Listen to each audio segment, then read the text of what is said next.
na karibisha mkoa wa Singida kwa ajili ya kuchukua bidhaa zetu kama hizi ambayo ni trap au kinasa cha vua. Kinaweza kudumu ndani ya miaka 40.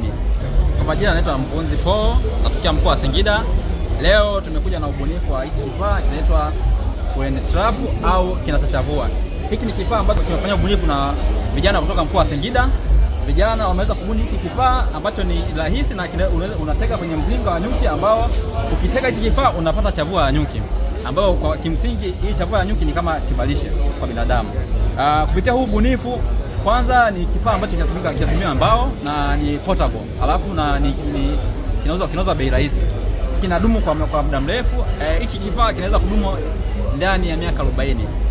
Kwenye miaka 40 maana yake unakuwa ukitaka kwenye mzinga, maana yake unakuwa umevuna kiasi kikubwa cha chavua ya nyuki, ambayo kimsingi hii chavua ina faida kubwa sana kwenye mwili wa binadamu. Kuweza kununua hichi kifaa, tunampa ushauri wa kitaalamu jinsi ya kutumia na jinsi ya kukitunza.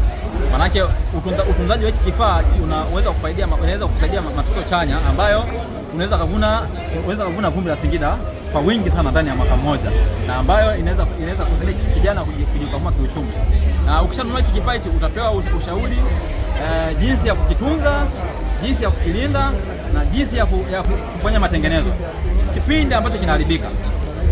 Na karibisha mkoa wa Singida kwa ajili ya kuchukua bidhaa zetu kama hizi ambayo ni trap au kinasa cha vua.